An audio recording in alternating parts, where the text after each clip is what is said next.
So welcome everybody and thank you. I only have 20 minutes to explain a very complex thought process, but hopefully after 20 minutes I will convince you why this technology will change many industries, but specifically finance.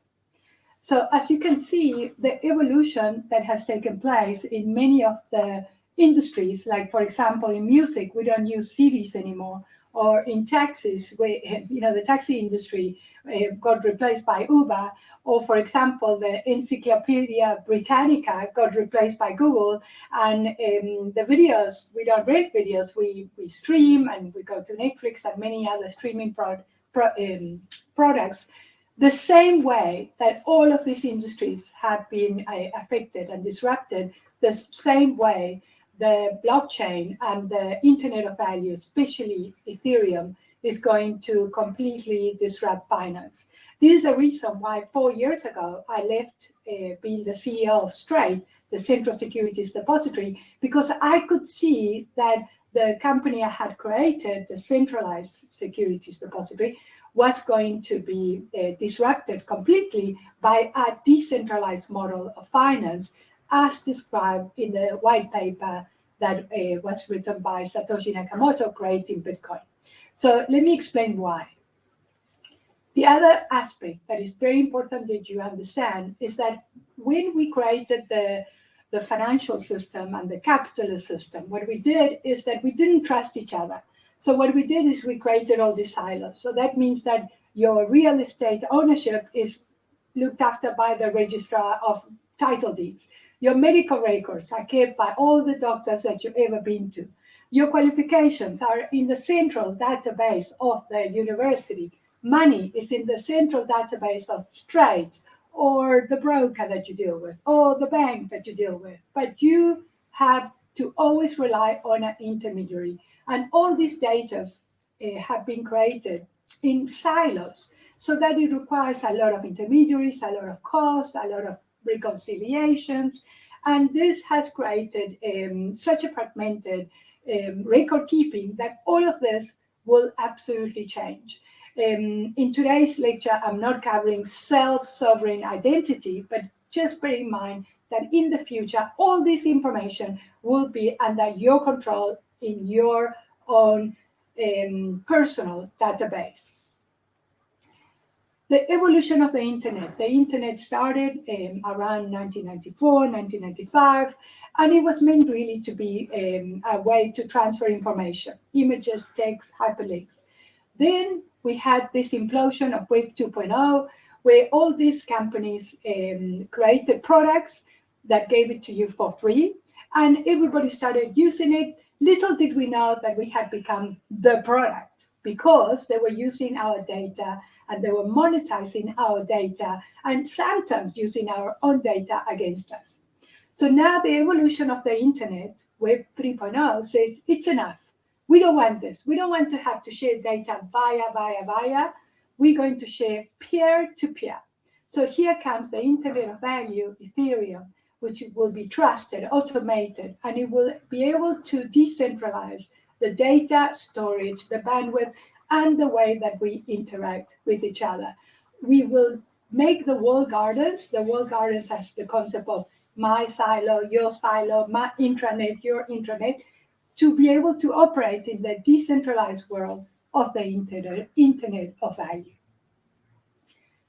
When the internet started, it started with text. Then it evolved, and then came voice. And then came video. We started sharing video. But I can assure you that I'm old enough to remember that if someone has said to me in 1994, 95, that one day, for example, there would be an application called WhatsApp, and that I would be able to press a button and speak to anybody around the world for free, I would have said, no, that's impossible. That is exactly what's going to happen in the next 10 years. Today is the beginning of the Internet of Value, the missing piece of the Internet, that we now know we can use the Internet to transfer, to record transactions of value. But today, we have no idea of the implosion of innovation that is coming. And that's why the main thing is to now understand where this technology is going and get into the down the rabbit hole to be able to comprehend and be part of this revolution. It's not important that you go down the rabbit hole of understanding the technical details of blockchain. In the same way that you don't care that the internet is built on TCP/IP technology, you know how to use the internet. So don't worry about the technicalities of blockchain, but do learn how to use this technology. You know, they always say that everything happens slowly, and then suddenly. And this is one example of exactly that concept. This is a graph of all the biggest banks in the world. And then this year in April, Coinbase, a cryptocurrency exchange that had been traded for less than 5 years, went listed on the NASDAQ. And look what happened. Just all of a sudden, now Coinbase is bigger than Bank of China, Goldman Sachs, UBS, and Barclays. So I can assure you that the changes that are taking place are exponential. It's totally different to the changes we've seen before. The changes are going to happen very, very fast. And this graph is really radical because having worked for the Johannesburg Stock Exchange for 20 years, I realized that even our stock exchange is going to be under threat because all these new cryptocurrency exchanges can now suddenly change their business model to not only offer cryptocurrency transactions, but tokenization of anything from non-fungible tokens that you're going to hear about to equities, bonds, money market instruments. And therefore, imagine now the market value of Coinbase is bigger than the biggest stock exchange in the world. This is my little example to show you how blockchain works and why the world of finance completely will change. So this is a very simple example. I'm a chartered accountant, so I use journal entries to explain this. So just imagine that at the bottom of the little drawing, you have a buyer and a seller. So when the buyer buys computers, for example, from the guy that sells, it records in its books, debit computers, credit cash. The seller goes, debit cash, credit computers. And do you know that the buyer and the seller actually don't care what's in each other's books and records? They don't care. So one could be cooking the books and the other one wouldn't know.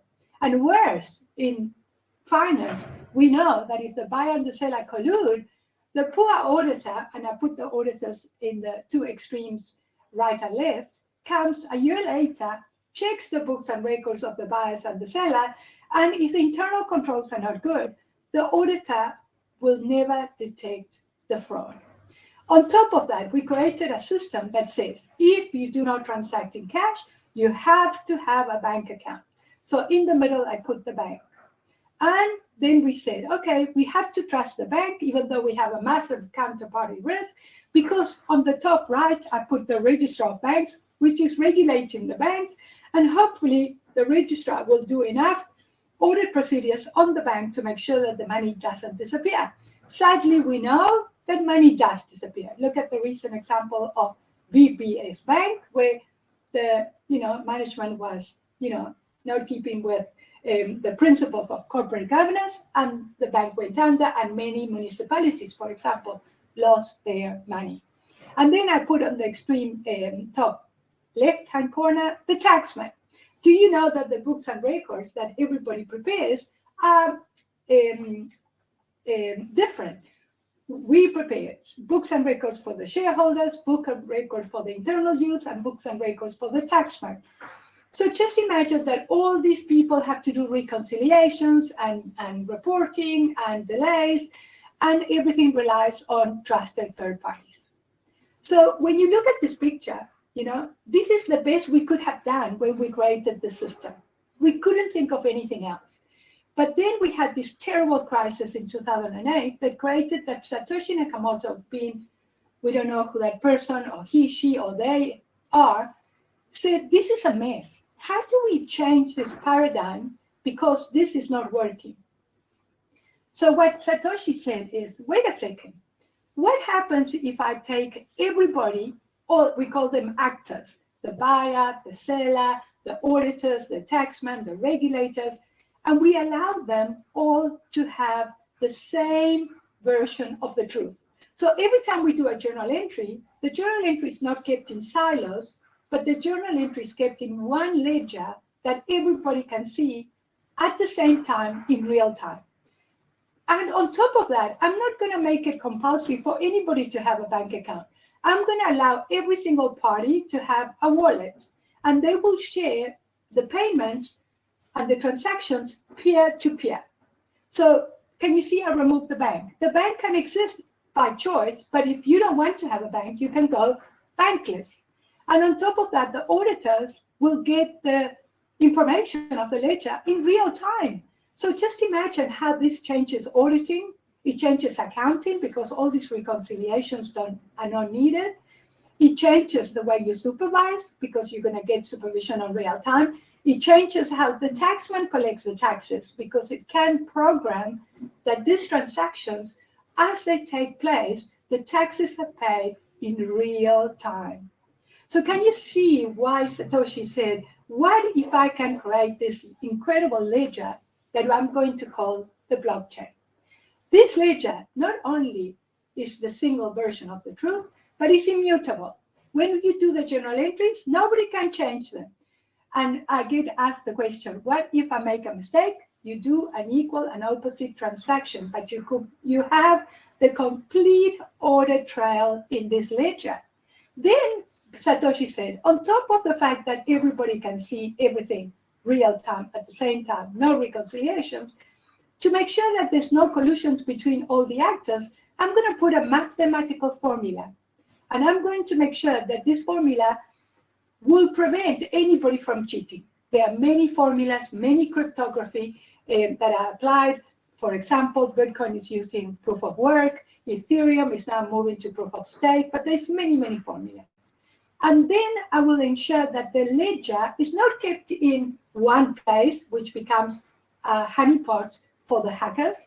I'm going to have this single version of the truth in many, many, many, many, many places in the internet.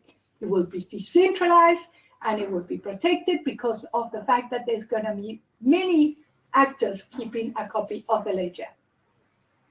In order to achieve this, all the assets will have to be digital. And that's why during the day today, you're going to hear about how we are digitizing art, we're digitizing diamonds, we're digitizing real estate, which enables us, by creating these tokens, to be able to sell them in fractions. You don't have to sell the whole building, you can sell a fraction of a building because now you have a token that represents the real asset. And then finally, the most incredible innovation came to the world. In 2014, a young man called Vitalik Buterin said, wait a second, this is all good, but we must improve this. We must create Ethereum, and we're going to create it using smart contracts. What is a smart contract? A smart contract is a self-executing application. Okay, it's a program. It's like a vending machine. In a vending machine, if you press B1 and you put 10 Rand, you get a chocolate. You don't argue with the vending machine. The machine does exactly as instructed. That's how smart contracts operate. A very good example of a smart contract, which will tell you that very soon, many insurance companies will actually be disrupted by this concept because a smart contract makes insurance real time. What does it mean? If I buy life insurance, for example, I will say, if I died, these are my beneficiaries. On my death, the smart contract will say, okay, she died. I get the information from Home Affairs that I'm dead.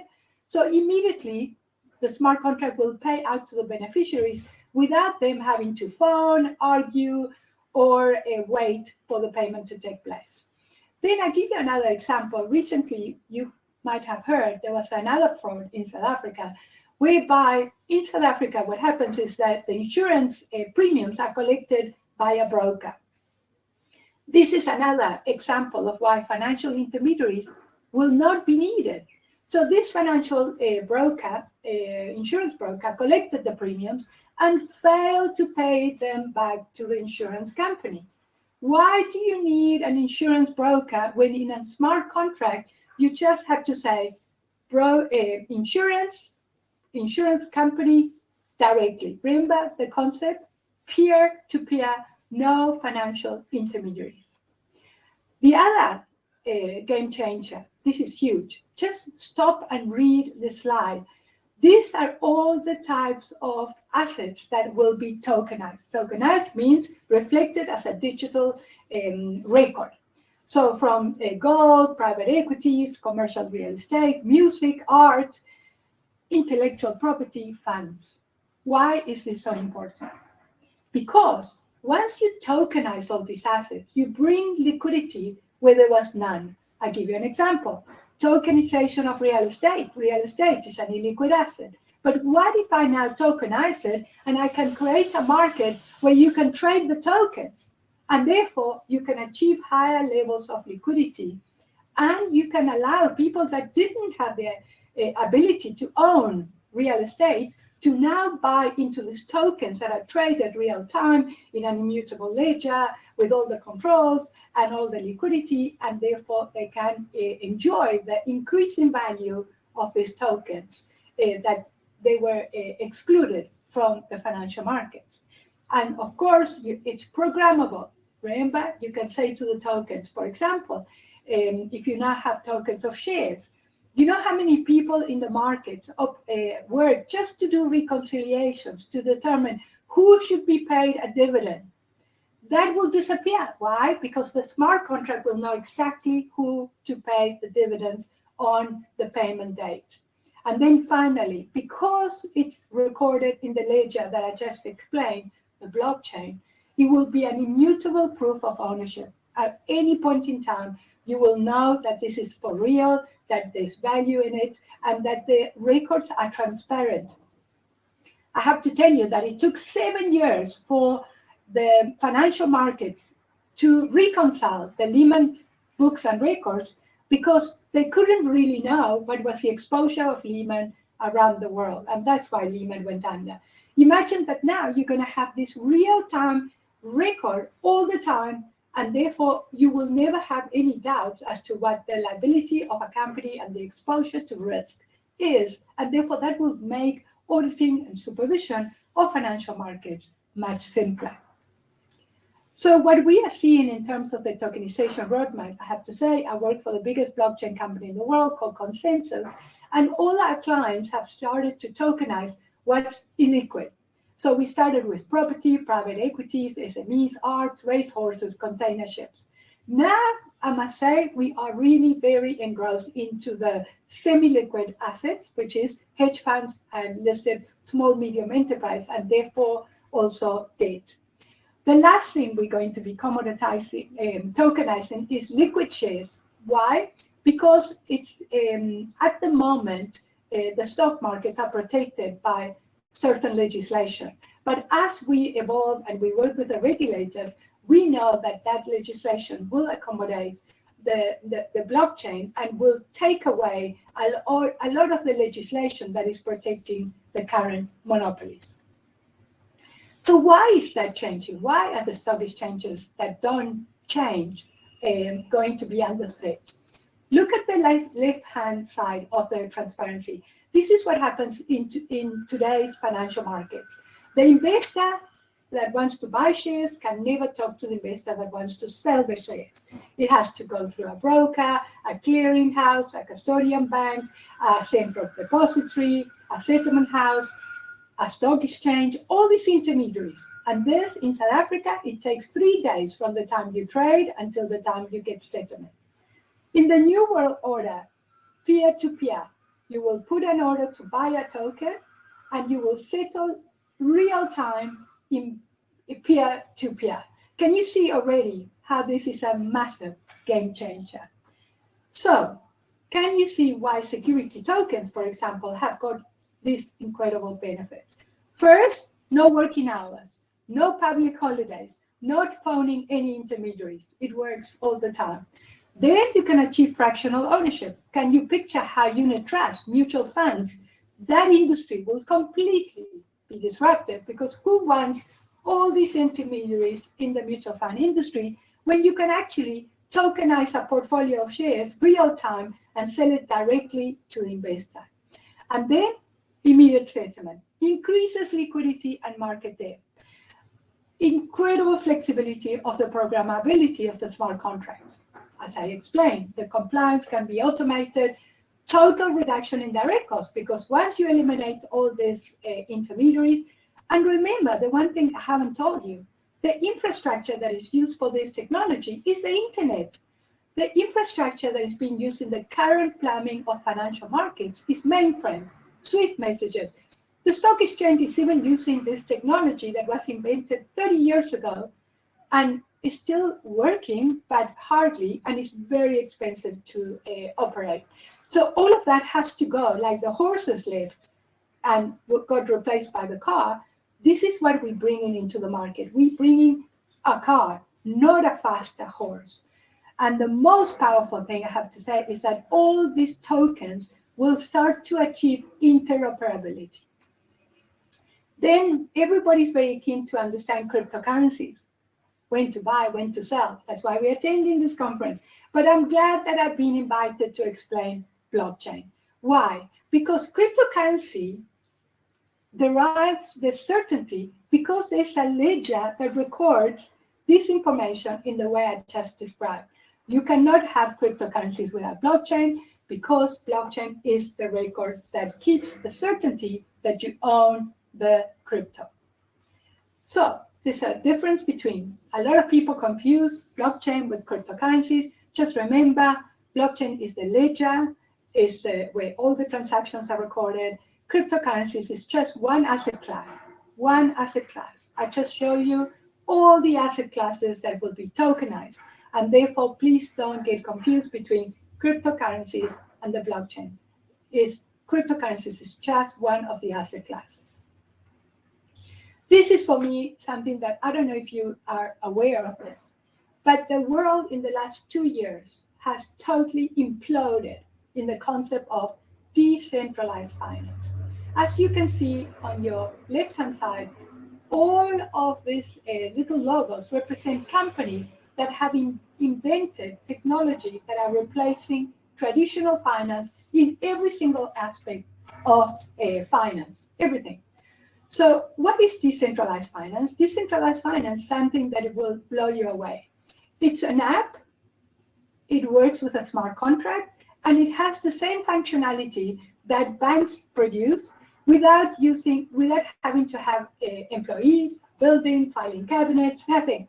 It's just an application in the internet. So for example, if you take this little Aave, which is my favorite, which is a little ghost, what they do, you can go into the DeFi protocol and you will interact with the website, and you could actually get a loan in rands or dollars by staking. They will ask you for collateral. You can, if you have crypto that you don't want to sell, you stake it, you give it as collateral, and in return they give you fiat currencies. All of these applications are imploding, and I want you to absolutely pay attention to DeFi, because the world will be converted into a complete decentralized finance in the next 10 years. So what is DeFi? That will become the norm in financial markets without a central authority. It's a place where you can do absolutely every single transaction that you normally do in legacy financial markets, but now you do it in an environment that is just a smart contract. It, of course, as you can see, you can program the payment of interest, the dividends, the redemptions. It uses the internet. It has no borders. It's universal acceptance. It interacts. Every single DeFi product is programmable and interacts with each other. So you can take one, and you're free to actually interact and create whatever you want, because it's also open source. It uses artificial intelligence in order to process the financial logic. It collects data. The most amazing thing about this data, the JSC charges for the data. In the DeFi world, the data is available freely, internet, real time. It's transparent. It achieves high levels of credibility. There are applications that assesses risk and looks for liquidity and yields. The interest rates are not determined by the central bank, but algorithms. It increases the access to everybody, because anybody will be able to go into a DeFi protocol and transact with them without any biases. You don't have to go to a bank and ask the bank manager for a loan and get disqualified because whatever reason. this is a very democratizing way to give access to everybody. And the most incredible thing is that if you choose to have your electronic wallet in your hand and do this all on your own without choosing an intermediary, you can. But I have to say the user experience is horrific. It's very complicated. So that's why what I would recommend and suggest that you use a service provider that can help you to do all these transactions, because it's quite scary, even for me, that I understand this area of the market. So, but this is where the world is going, and I really encourage the attendees to look into this, because this is where the financial markets are going. And this is all the time I have to cover my presentation, and therefore I will now answer any questions. I think I did well with Thanks, time. Monica, thank you. Great, great introduction to blockchain. I do have a question here from Adam. He's asking, and we don't have much time, if you could maybe answer this one in 1 minute. If financial intermediaries are cut out, where does that leave financial advisors in their current guise? What is going to be the impact of the blockchain on the financial advisor?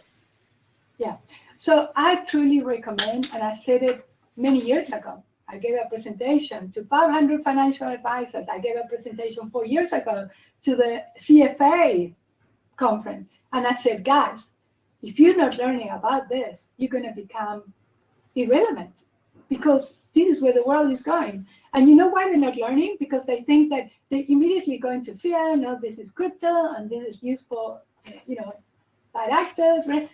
That fear is preventing them from learning. And the sad part is that this is changing all the time. And if they don't catch up, they truly will not add any value. And I think that's going to be the conclusion of this conference, that this is a new world and the financial advisors better get there together. We will still need financial advisors, of course, but financial advisors that are keeping up. Financial advisors that have not bothered to study this will become irrelevant. Okay, another quick question. Please, could you explain how interest rates are determined and what sort of impact would this have on monetary policy? Maybe that's, is that something that you can pick up there quickly, Monica? Yeah, it's a complex question, because monetary policy will get affected by the fact that people are moving to privately issued stable coins, which is not part of my presentation. And therefore, the risk for central banks is that if they don't issue their own central bank digital currency, their influence in setting monetary policy would be at risk. So that's why we have such an implosion of initiatives by central banks to introduce their own digital currencies. Thank you so much, Monica Singer. I feel that this area of blockchain development is going to be something that is truly going to be staggering over the next couple of years. We've already seen it in terms of a fractional property. You can now buy a small piece of a property in Cape Town. For example, you can buy fractional shares. You can, Monica mentioned, insurance companies are using this smart contracts to effectuate their contracts, and to you're going to see it with life policies. You're already seeing it with automobile insurance policies. So this is something that is truly going to be the revolution in financial services that Monica was speaking about. Thank you so much, Monica. Pleasure. Thank you for having me. Bye-bye.